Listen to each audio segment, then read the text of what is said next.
leadership. It's more than just a title. It's a journey, shaped by decisions, fueled by experiences, and defined by stories. And some of the most powerful stories are the ones you haven't heard just yet. The stories are real, insights game changing, and the leaders, they're right here. I'm excited. Welcome to Leadership Unscripted.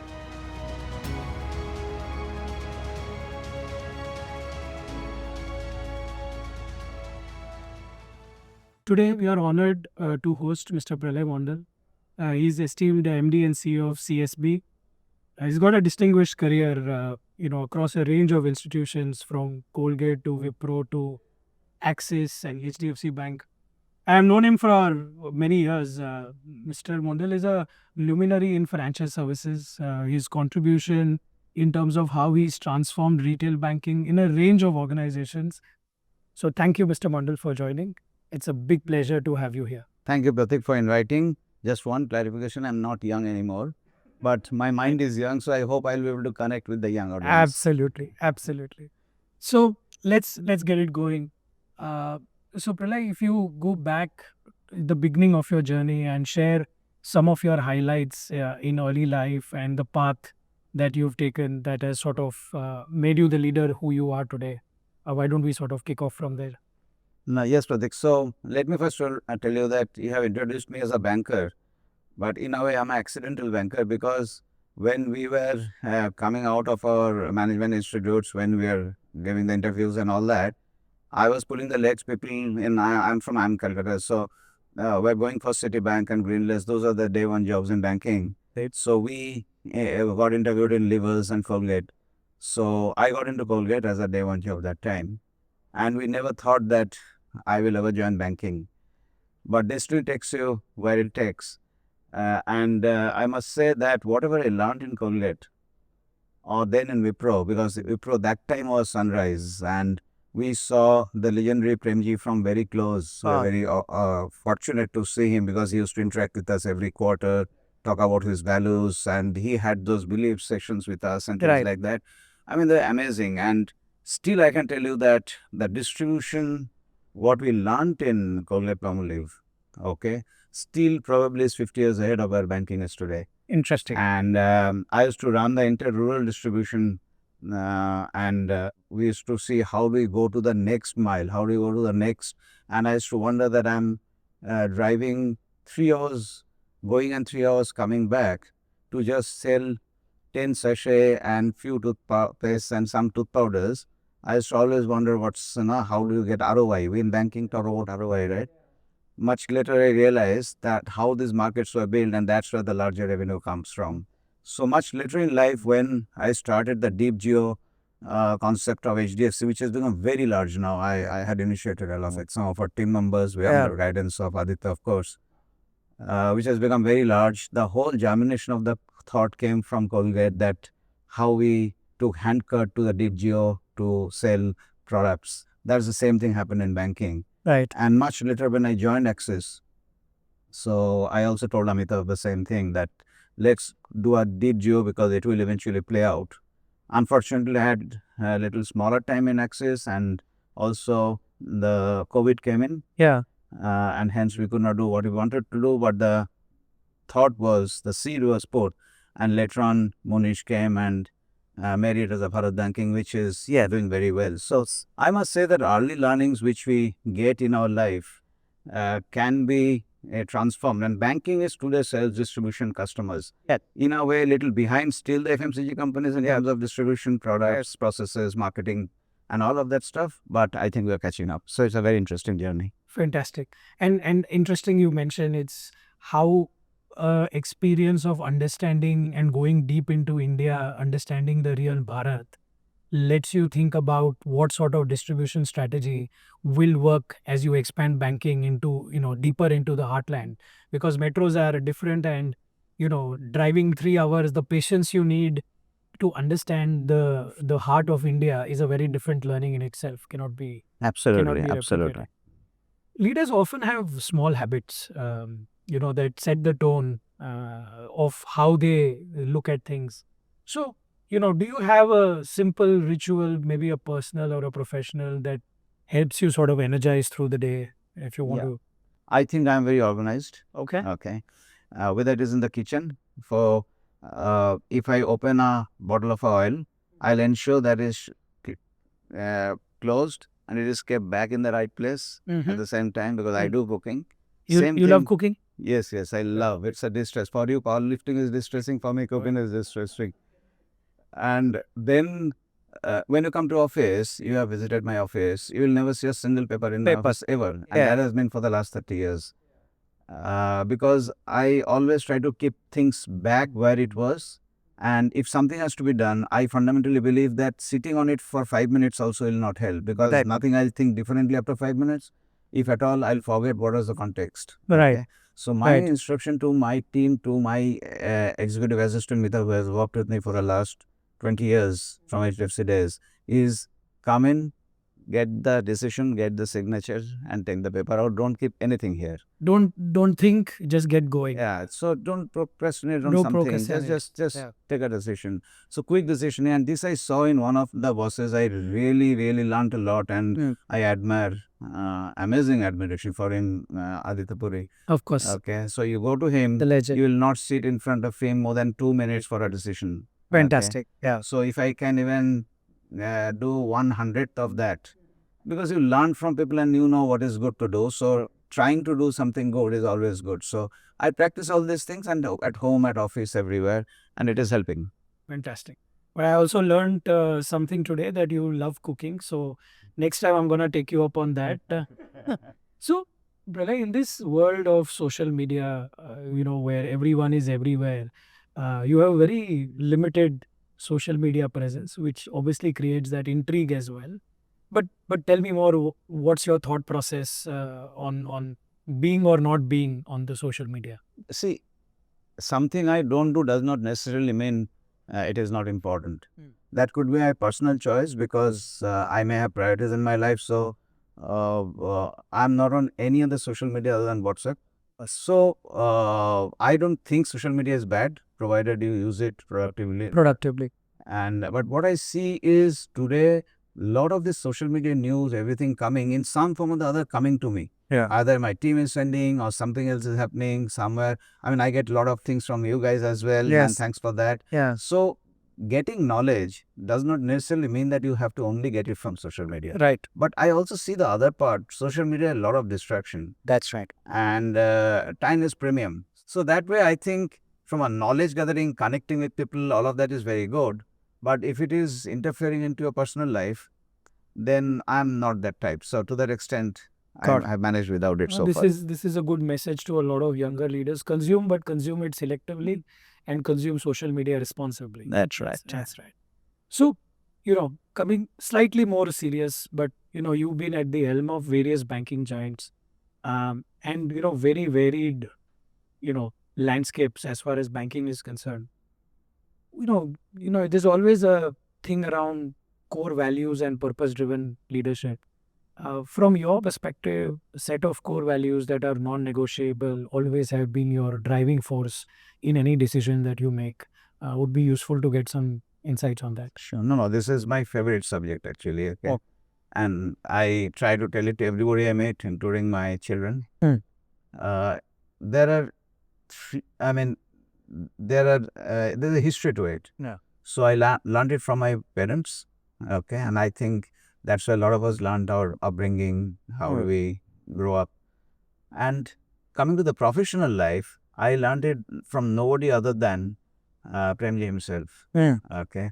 Because I still remember he had these belief sessions, and he would ensure he spent hours and hours together with all the new joinees. And we, as middle level leaders also, we had to sit through those sessions and listen what he's saying. The amount of patience he used to take to explain everybody his beliefs. In the end, he used to give a card which has these beliefs written, and we used to keep it in our pocket. Okay? Wow. And it's just amazing. People talk about communication, right? Communication is not English. Yeah. Communication is effectively, have you been able to translate what your vision is to the last mile? And that's what I saw him doing at that level. Right. So two of those, there are 4 or 5, two of those I have imbibed to the best of my ability. I cannot do what he did. Of course. One is respect for people and ethics and integrity. Yeah. And these are larger subjects. Of course. Ethics and integrity is not being corrupt. Ethics and integrity, are you committed to the values of the organization, committed to the values of your society, to your family and all of that. It's a very large subject, and probably we are just learning the it's like Yeah. what you're learning yet, very basic stuff, but it's just amazing how it's explained.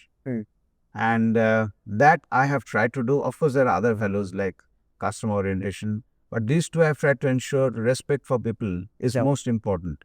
You know, in corporate world, we have to take tough decisions, but tough decisions can be taken, okay, without disrespecting somebody. That is And I very make true. this statement to everybody, and very, very strong statement I make is nobody has the ability to do disrespect to you without your consent. I want to tell everybody who is listening, Yeah. nobody can ever disrespect you without your consent. If somebody is disrespecting you, you must have given your consent, because you always have an option. Okay? Absolutely. So these are the two values which I have imbibed. And by the way, when I was leaving Axis and joining CSB, it was a big decision, because Axis, I was handling a fairly large portfolio with a large balance sheet, and CSB, we had to build it back. I saw in the Fairfax values, okay, again these two came, integrity, ethics, and respect for people. I said, that's it, I want to join here. Fantastic. So I think that's how you grow, and you learn, you build, and you practice it every day. Such a deep thought, the respect for people. And, as you get successful and as you start building larger businesses, I think somewhere, a lot of the younger leaders need to listen to this, because that style of leadership builds a very different long-term following, which you have. And I've always seen a lot of leaders, somehow you are this magnet that pulls a lot of leaders from different parts who would want to work with you because of that style of leadership. So it speaks volumes of your style of leadership as well, Pralay. No, it's the environment you create. So Exactly. in the environment, people participate. Of course, people join for many reasons, Yeah. but environment matters. Correct. Yeah. Correct. Very well said. Very well said.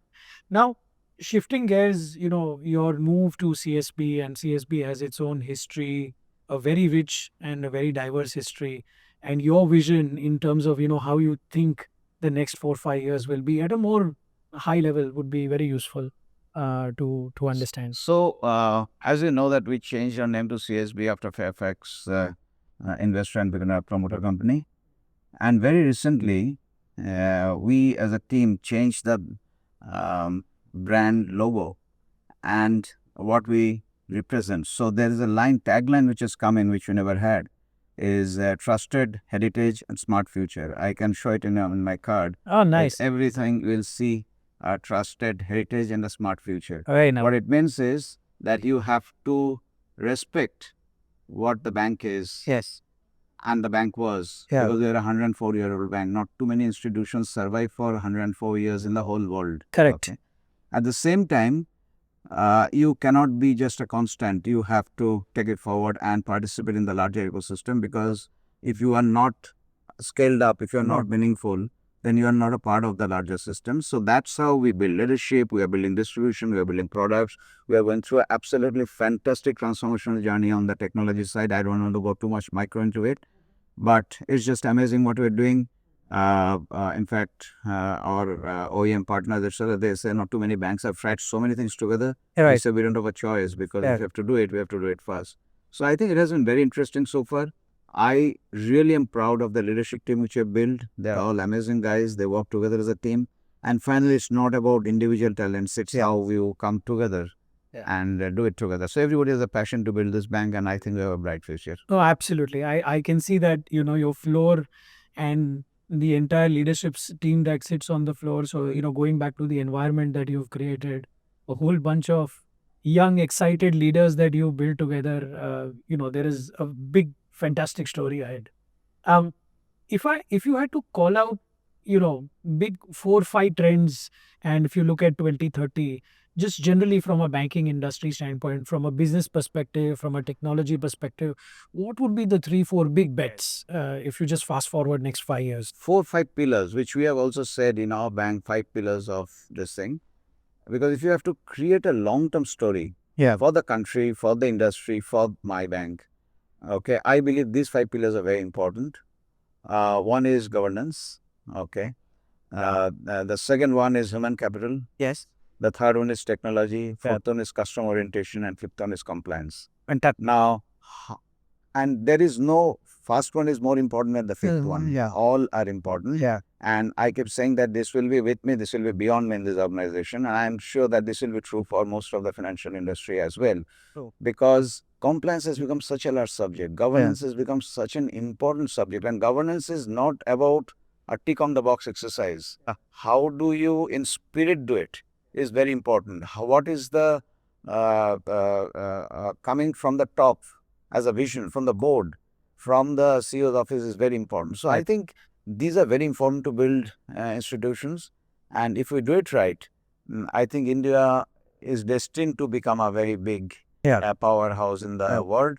And to that extent, there's a significant growth story. So I just want to give one message to the youngsters who are hearing. It's not always just about making quick bucks. Okay. There is something beyond that, that money will come and money will go, fame will come and fame will go. But the contribution, if you make later on, much later on in life, you will sit and say, when you look at your journey, what you did, and you say, I did this, I made a difference here. Okay. Yeah. So look at that also as a journey. And this industry give you that opportunity. Unfortunately, I'm not seeing that kind of a talent come into the banking. What is to happen in the, after 2000 and that range. Because obviously opportunities are huge today. People are going, Multiple instant places. gratification is Yeah, coming, etc. Banking does not give you instant Yeah. gratification. Yeah. But you have a responsibility to do something for the country here. That's true. I would say that there's a large opportunity there. So very important point you mentioned is the responsibility, because if we have to really achieve the vision of Viksit Bharat, the entire banking and the financial services industry will have the massive role to play, and we need that talent in this industry to really shape the way as we look forward. Also, I think the other important point you mentioned is these are all pillars. So one is not, if you really want to build a strong house, each of these pillars have to be equal and equally strong. Absolutely. So, customer orientation without technology will not solve. That's right. And without a governance will not solve a technology problem. So very interesting lessons for a lot of folks to carry forward. You did mention about the Viksit Bharat, you did mention around the vision. But if you had to pick one big trend that you think will sort of redefine banking or transform banking in the next 5 years, what would that be? So, transformation, of course, will always be technology, because banking is becoming more of a technology company today, because customers would expect everything on the go. Decision making has to be fast and informed decision making. So, how do you have a reiterative process of analytics? What we hear about AI, ML, and all of this is nothing but reiteration, 1,000,000,000 times more of the same thing, so that you get better decision making, quicker automated processing, and all of that stuff. So customers of future will be impatient, want the right decisions, wants everything at the lowest cost. So whoever can give it. Having said that, okay, I must say that technology is a great leveler.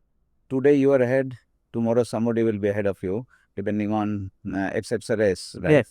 And eventually it's not an option, you have to do it. Yeah. But finally what will make a difference is your culture of an organization or culture of the industry, that how do you do it the right way and who is doing it. So people element will never go away. Okay, It's so true. people remains important, and hence we cannot say that AIML will replace people, because final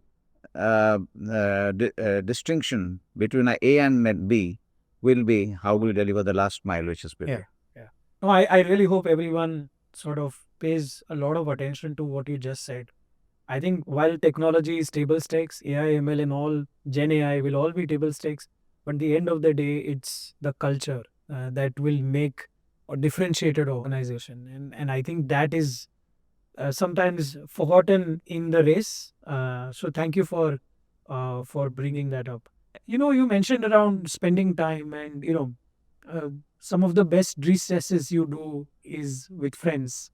Throughout these years, you must have kept in touch with some of your old friends. Tell us about your old connections, and how do you continue to be in touch, or does the work life consume you? And how do you sort of spend time with your No, friends? it's always important to have connections with your friends whom you know for a long time. For me, one friend is at home because my wife was my schoolmate. Oh. Okay. So to that extent, there's a friend at home and we have remained a friend. So I think it starts from home. But when I look back, I met friends not only in school and colleges, but very good friends in job life At as work, well. yeah. So I can tell you, when I was in HDFC Bank and I was building the cards business there, the entire team used to go together abroad with the families, with their children. Oh, nice. The children are connected more than what we are connected Oh, right very now. nice. You know, it's such a wonderful family. So when people say work is family, this is a live example of that. Okay? Fantastic. And whenever we go, I go to Chennai or they come here, they meet me. So it's not that friends only has to be made in school. In work, this is a message I want to give. That if you create a right environment, you can be demanding with your thing, because we build the best card business in HDFC, which still is probably the best. Absolutely. Okay? And these are the same set of people who build it and they're still friends. And what is very amazing for me to hear is, Pralay, how seamless it has been, from work to building relationship to friendship, goes back to your ethos of, respecting people, creating that sort of an environment. It, work, family, friendship sort of transcends itself in a very, very natural manner, which makes the whole surrounding a lot more easier to work with. Absolutely, yeah. Lovely. That brings me to the end of our first segment. Let's go to our second segment. This is what we call as the flash finesse. So, are you ready? Yeah, of course. Yeah. Okay, so I'm going to start. One word that describes your leadership style. I think inclusive and decisive. Okay. Leader you would love to have a coffee with, real or fictional, whatever. No, I would. I've seen him in action in his early days. I would love to, if you get a chance to have a coffee with Pralay again. Okay, okay. A mistake you are glad you made. I think coming to banking was accidental for me. Okay. But the way it transformed I feel more responsible today in terms of contributing more to what I can. Maybe I would have done better in the commercial sense if I was working in IT or Colgate or somewhere else. Got it. But I feel a lot more satisfied with my contribution. So I'm happy. Commercial sense. If you had to describe your life in a hashtag or a tagline, what would that be? Keep it simple. Keep it simple. Okay. Your comfort food. I'm a Bengali, so rice and fish. The best advice you've ever received. Be a good human being, try to be a good human being, make a difference to somebody's life. Because I have seen many times a lot of leaders, okay, don't even know what difference they made to me. So how we walk the talk and how, because when your teams are seeing you, you don't know who's seeing you, but they will follow you. So if you do something wrong, they will follow you. If you do something good, they will follow you. So we carry a lot of responsibility with our hand. So that is something which I always remember. Got it. Got it. Open door policy or scheduled check-ins? What do you prefer? Never have followed scheduled check-ins. Always open door. Early bird or late night? Oh, I'm late night. From my college days, I used to go to sleep at 3 o'clock because of that dozen IITs and all that. Okay. So I could never get up early in the morning. Okay. Paper book or ebook? Actually, I don't read much books. That's a big negative I have. I have to improve on that. So I don't read much books. Are you a brand freak or a sustainable fashion? No, I keep it simple. I said before. Street food or fine dining? I'm sure I know the answer. Food. Yeah, being from Calcutta. Exactly. Street food is obvious. And build a business or invest in startups? Build a business. If you are to pick one movie dialogue that really resonates with you, what would that be? So, Kal ho na ho, we Kal don't know. ho na ho. So, I think we must live in present and build the future. And we must make a difference to people whom we can, so that which car you drove, which suit you wore, nobody will remember, or which house you stayed. But if you made a difference to somebody whom you don't even know, that person will remember you forever. Profound. Okay? So I believe that that's very important. One song that always uplifts your mood, what would that be? हमें तुमसे प्यार कितना ये नहीं जानते मगर जी नहीं सकते तुम्हारे बिना. You are a romantic as well as a passionate human being. This movie Kudrat, हमें तुमसे प्यार कितना हम That's नहीं right. जानते. So that's Kudrat, that's your nature. And thank you so much for giving us a glimpse of a very different side of yours. I thoroughly enjoyed the conversation, and I really appreciate you spending so much time with us. Thank you, Pralay. It's been Thank you, Pratik. fantastic. Thank you, Pratik. I really enjoyed every part of this conversation. Yeah. And of course, and we will be in touch. Thank you. Absolutely. Thank you.